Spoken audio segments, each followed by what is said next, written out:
초박빙의 대선판이 때 아닌 쓰레기 발언으로 요동치고 있습니다. 트럼프 측의 푸에르토리코는 떠다니는 쓰레기 섬이라는 발언에 이어 바이든 대통령이 트럼프 지지자는 쓰레기라고 발언을 해 양측의 공방이 이어지고 있습니다.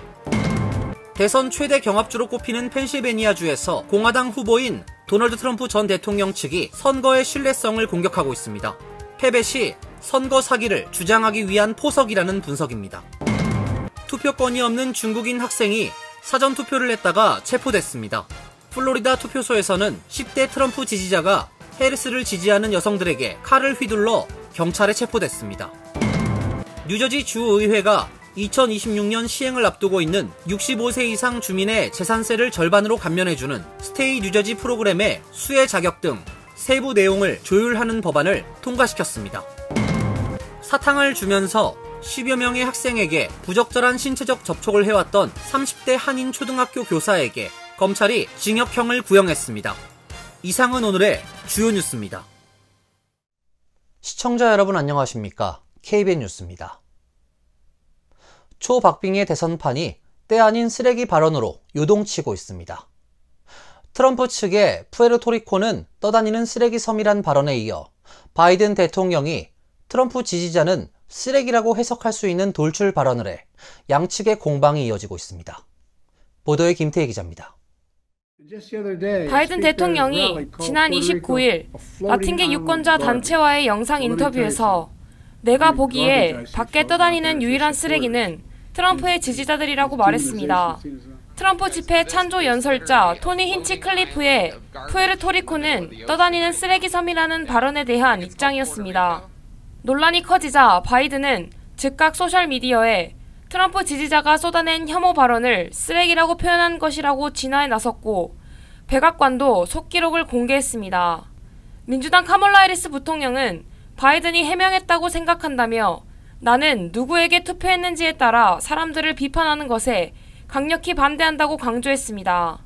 반격의 기회를 잡은 트럼프 측은 맹공을 퍼부었습니다. 경합주 위스콘신 그린베이를 찾은 트럼프는 환경미화원 조끼를 입고 선거 로고를 부착한 쓰레기 수거 차량에 탑승한 채 기자들의 질문에 답하는 퍼포먼스를 펼쳤습니다.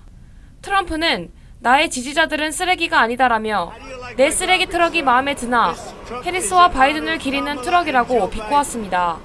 트럼프는 조끼를 입은 채 유세 무대에 올라 그들은 여러분을 쓰레기처럼 대우한다며 공세 수위를 높였습니다. 대선은 막판 혼전 양상이 이어지고 있습니다. 이코노미스트지는 대선 결과 예측 모델에서 해리스와 트럼프의 당선 확률이 50%대 50%로 동률을 이뤘다고 전했습니다. 지난 21일 예측에서는 트럼프의 당선 확률이 54%로 해리스를 앞섰지만 다시 동률을 나타낸 것입니다. KBN 뉴스 김태희입니다. 대선 최대 경합주로 꼽히는 펜실베니아주에서 공화당 후보인 도널드 트럼프 전 대통령 측이 벌써부터 선거의 신뢰성을 공격하고 있습니다. 대선 패배 시 선거 사기를 주장하기 위한 포석이라는 분석이 나오고 있습니다. 월스트리트 저널에 따르면 트럼프 측은 펜실베니아 랭커스터 카운티와 요크 카운티가 선거 부정을 저질렀다는 의혹을 제기했습니다. 트럼프는 자신의 소셜미디어 트루스 소셜에 펜실베니아가 이전에 볼 수 없었던 대규모 수준의 속임수를 썼다가 적발되고 있다는 글을 올렸습니다. 지난 29일 펜실베니아 앨런타운 유세에서도 랭커스터 카운티의 조사가 끝났다면서 그들은 부정행위를 했다며 2,600표를 우리가 잡아냈다고 주장했습니다. 일론 머스크와 다른 친트럼프 인플루언서들도 X에서 펜실베니아의 선거 체계에 부정이 있었다는 의혹을 퍼날랐습니다.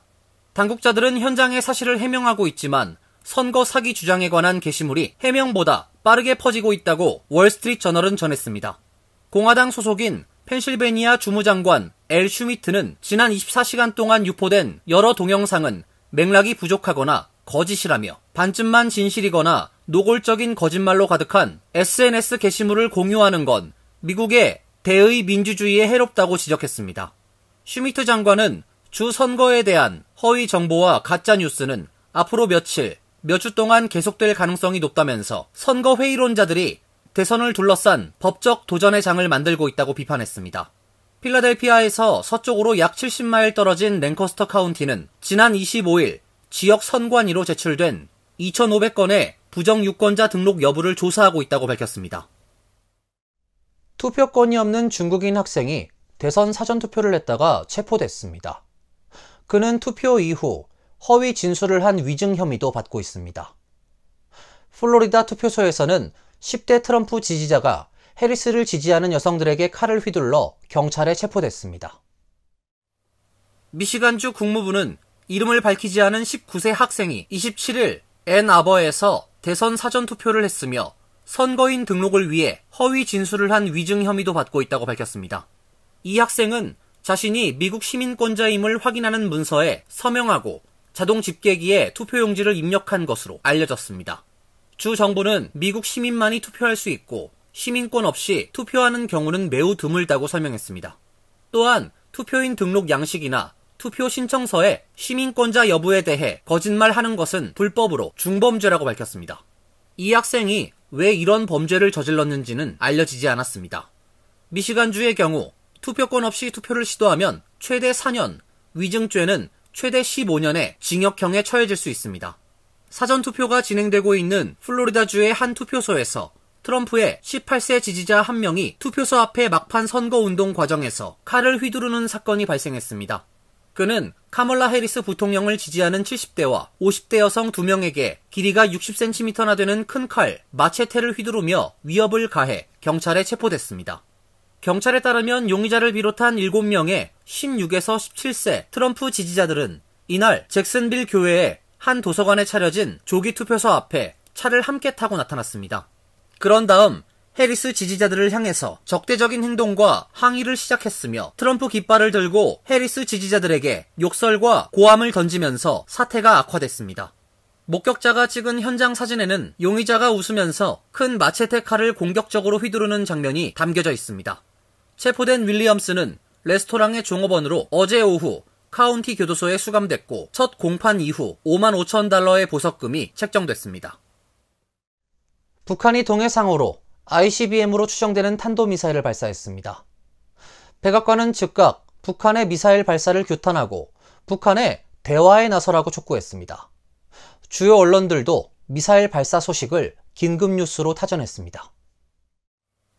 숀 사벳 백악관 국가안전보장회의 대변인은 어제 성명에서 미국은 북한의 ICBM 시험을 강력히 규탄한다며 이 발사는 다수 유엔 안전보장이사회 결의의 노골적인 위반이다라고 밝혔습니다. 그는 미국 인도태평양 사령부는 이번 발사가 미국 인력이나 영토, 우리의 동맹에 즉각적인 위협을 가하지 않는다고 평가했지만 이 발사는 불필요하게 긴장을 고조하고 영내 안보 상황을 불안정하게 할 위험이 있다고 지적했습니다. 국무부도 대변인 명의 성명에서 북한의 미사일 발사는 영내와 국제평화, 안보에 위협을 가하고 세계 비확산 체제를 약화한다고 비판하고서 한국과 일본에 대한 우리의 방위 공약은 철통 같다고 밝혔습니다. 한편 미국의 주요 언론들은 북한의 미사일 발사 소식을 긴급 뉴스로 타전했습니다. AP통신은 북한이 미국을 타격하도록 설계된 것으로 추정되는 장거리 미사일을 시험 발사했다는 한국 당국의 발표를 상세히 보도하면서 북한군의 러시아 파병 소식이 나온 시점에 이 같은 움직임이 이루어졌다고 지적했습니다. 워싱턴 포스트는 핵 무력 강화 노선을 이어갈 것이라는 김정은 북한 국무위원장의 이날 발언과 함께 이번 ICBM의 비행 시간과 고도, 비행 궤적 등을 상세히 전했습니다.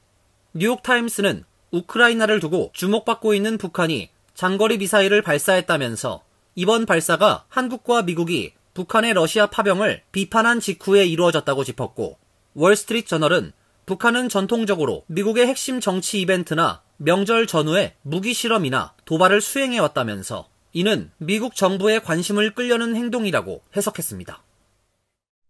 미국에서 젖소와 가금류 등을 통해 확산하고 있는 고병원성 조류 인플루엔자가 돼지에게서도 처음 발견됐습니다. 농무부는 사람에게 전파될 위험은 낮다고 밝혔지만 세계보건기구는 확산 위험을 경고했습니다. 농무부는 서부 지역 오리건주의 한 소규모 농장에 있는 돼지에서 H5N1 조류 인플루엔자 바이러스가 발견됐다고 어제 밝혔습니다. 농무부는 오리건 농장을 격리했으며 해당 농장의 돼지와 가금류는 살처분됐다고 설명했습니다.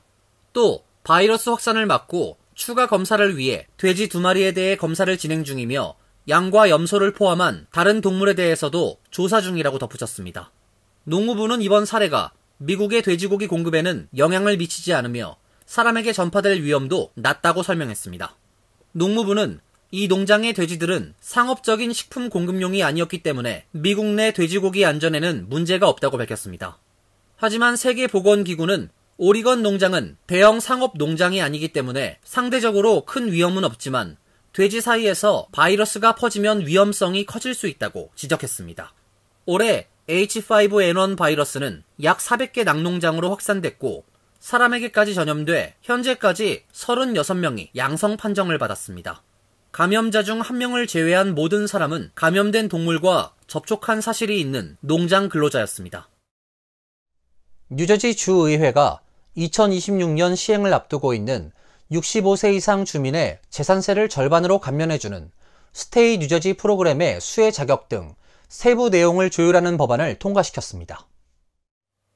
뉴저지 주 상원과 하원은 지난 28일 스테이 뉴저지 프로그램 시행을 대비해 세부 내용을 조율하는 법안을 통과시켰습니다. 법안에 따르면 수혜 자격은 연소득 50만 달러 미만인 65세 이상이며 과세소득 외에도 소셜시큐리티 연금 등 비과세소득도 수혜 자격을 위한 연소득 기준에 포함시키기로 했습니다. 또 현재 시행 중인 앵커 프로그램, 시니어 프리즈 등 재산세 감면 프로그램과 스테이 뉴저지와의 연동 문제도 정리했습니다.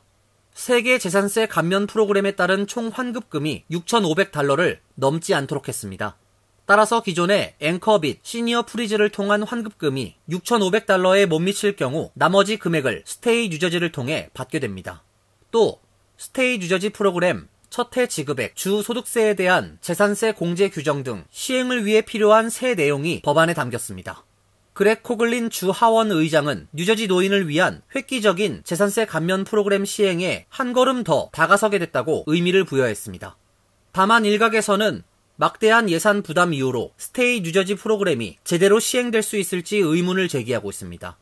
주 하원 표결에서 유일하게 반대표를 던진 브라이언 버겐 주 하원 의원은 연간 12억 달러에 달할 것으로 추산되는 스테이 뉴저지 시행을 위한 예산을 어떻게 마련할지에 대한 문제를 지적했습니다. 사탕을 주면서 10여 명의 학생에게 부적절한 신체적 접촉을 해왔던 30대 한인 초등학교 교사에게 검찰이 징역형을 구형했습니다. 커네티컷 지역 신문인 스탠포드 애드보킷은 어제 검찰의 발표 내용을 인용 스탠포드 지역 스트로베리힐 초등학교의 5학년 담당 교사인 34세 한인 앤드루 박 씨가 미성년자 상해 위험, 성폭행 혐의 등과 관련해 유죄 인정에 합의했다고 보도했습니다. 엘리자베스 머런 검사는 이 매체와의 인터뷰에서 이달 초 박 씨가 제기된 혐의에 대해 유죄를 인정하기로 했다며 유죄를 인정하는 대가로 징역 7년 6개월에 집행유예 15년을 구형하기로 했다고 말했습니다. 검찰의 구형이 확정될 경우 박 씨는 보호관찰 처분을 받게 되는데 이 기간에 범죄를 저지르게 되면 7년 6개월의 징역형을 추가로 선고받게 됩니다. 박 씨의 다음 심리 일정은 12월 11일입니다. 학교 측은 박 씨에게 지난 2월 휴직 처분을 내린 상태입니다. 박 씨는 지난 2019년부터 해당 학교에서 근무해왔으며 학생들에게 사탕을 주며 포옹, 입맞춤을 하고 특정 신체 부위를 만지는 등 36건의 성추행 및 성폭행 혐의로 기소됐습니다.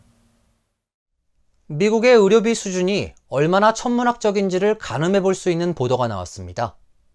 자신의 집 백야드에서 뱀에 물려 병원 응급실 치료를 받은 2세 어린이의 치료비로 무려 29만 달러가 청구됐습니다. 워싱턴 포스트는 샌디에이고에서 사는 2살 어린이가 뱀에 물려 응급실을 이용했던 사례를 소개했습니다. 지난 4월 2살 생일이 지난 며칠 뒤 집 뒷마당에서 형제들과 놀고 있던 어린이는 소리를 지르며 엄마에게 달려왔습니다. 오른손 엄지와 검지 사이에 작은 핏방울이 보였고 큰 아들은 뱀이다 라고 소리쳤습니다. 엄마는 곧바로 911에 전화를 걸었고 구급차를 타고 병원으로 갔습니다. 병원에 도착했을 때 아이의 손은 부어오르고 보랏빛으로 변해 있었습니다. 정맥 주사를 삽입하는데 어려움을 겪은 의료진은 여러 차례 시도 끝에 약물을 골수에 투여하는 방식으로 항독소 치료제 아나빕을 투여했습니다. 이후 라디 아동병원 소아집중치료실로 이송돼 추가로 아나빕을 투여받았습니다. 이후 붓기는 서서히 가라앉았고 며칠 후 퇴원했습니다. 문제는 그 다음에 날아온 청구서였습니다. 청구된 비용은 무려 29만 7,461달러, 2차례 구급차 이용, 응급실 방문, 소아 집중 치료 비용이 포함됐습니다. 항독소 비용만 21만 3,278달러였습니다. 보험사인 샤프 헬스 플랜은 항독소 비용을 수만 달러 절감하도록 협상했고 비용 대부분이 보험으로 처리되긴 했습니다. 하지만 아이의 가족은 끝내 본인 부담 최대 금액인 7,200달러를 지불해야 했습니다. 이에 더해 치료비로 11,300달러를 추가 부담해야 한다는 통지서를 받았습니다. 워싱턴 포스트는 미국 병원에서 천문학적 치료비를 청구받으면 협상을 준비하는 게 좋다고 조언했습니다. 병원을 비롯한 의료 서비스 제공자들은 자신들이 청구하는 금액이 비싸다는 것을 알고 있다며 더 낮은 금액을 받을 의향이 있다고 덧붙였습니다. 이어서 간추린 소식입니다.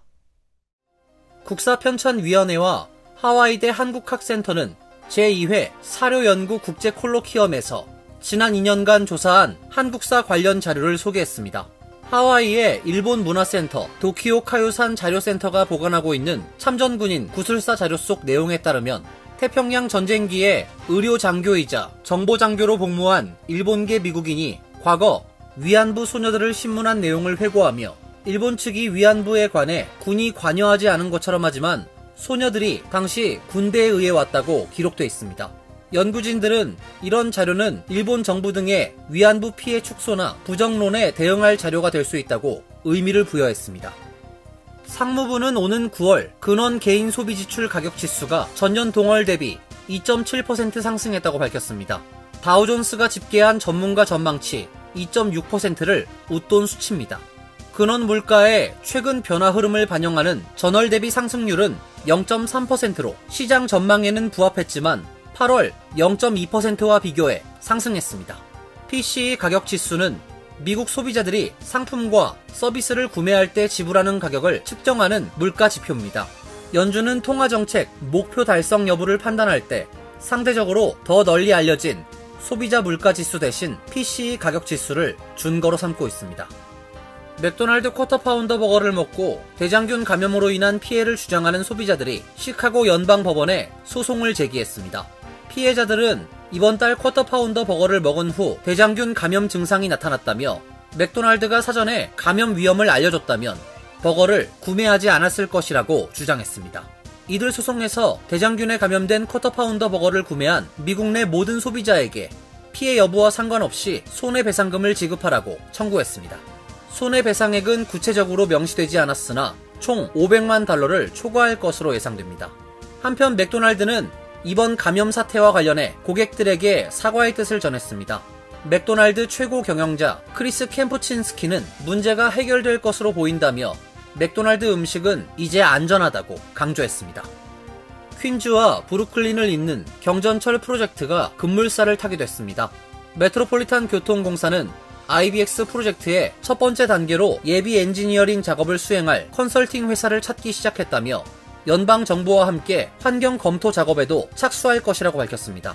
MTA 건설개발국 국장은 주 정부와 연방정부로부터 약간의 자금을 확보해 일단 첫 단추를 끼울 수 있게 됐다며 이 프로젝트가 2027년 완료될 것으로 예상한다고 설명했습니다. 뉴욕주는 그간 여러 차례 경전철 신설을 추진했지만 자금 확보에 어려움을 겪어 번번이 미뤄지거나 무산된 바 있습니다. 환율과 증권 소식입니다.